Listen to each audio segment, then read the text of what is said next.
Hi hello నమస్తే. ఈరోజు video మన అమ్మమ్మ లాంటి కాలంలో చేసేవారు కదా పెసరపప్పు కట్టు. చాలా హెల్తీ టేస్టీగా ఉంటుందండి. ఇవాళ తయారు చేశాను. చాలా బాగుంది, నీట్గా చేశాను. చాలా హెల్తీ కూడా దీంట్లో కాంబినేషన్గా రైస్లోకి 2 గుడ్ల ఆమ్లెట్ వేసాను. చాలా టేస్టీగా వచ్చింది. మీరు కూడా డెఫినెట్గా ట్రై చేసి చూడండి, చాలా బాగుంటుంది. దీనికోసం ముందుగా ఒక గ్లాస్తో పెసరపప్పు తీసుకొని శుభ్రంగా కడుక్కోవాలి. నీట్గా కడుక్కున్న దాంట్లో 2 గ్లాసుల వాటర్ యాడ్ చేసుకొని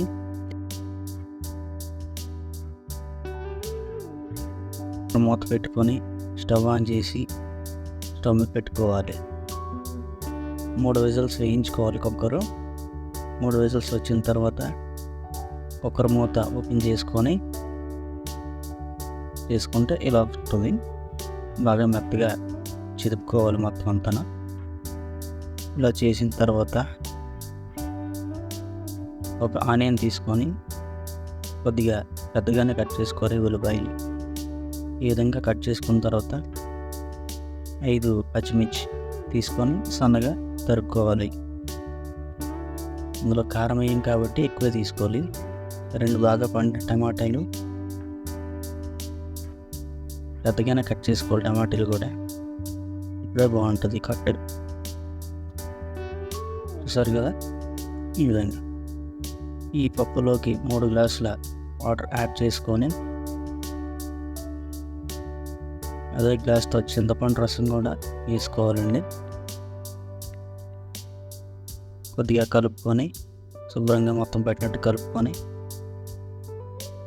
ఉల్లిపాయలు, పచ్చిమిర్చి, టమాటాలు, కొత్తిమీర, కరివేపాకు వేసి బాగా కలుపుకొని కొద్దిగా రాళ్ళ ఉప్పు కూడా రుచికి తగినట్టుగా వేసుకోవాలి. చిటికెడు పసుపు వేసుకొని బాగా కలుపుకొని ఒక 10 నిమిషాలు మూత పెట్టి ఉడకనిచ్చిన తర్వాత ఈ విధంగా ముక్కలనే ఉడికిపోతాయి. తర్వాత పోపు కోసం కళాయి పెట్టుకొని ఆయిల్ వేసుకోవాలి. ఇందులోనే బద్దమైన పప్పు, ఆవాలు, జీలకర్ర ఉన్నాయండి. కరివేపాకు, వెల్లుల్లిపాయలు, 4 ఎండుమిర్చి కట్ చేసుకొని వేసుకోవాలి.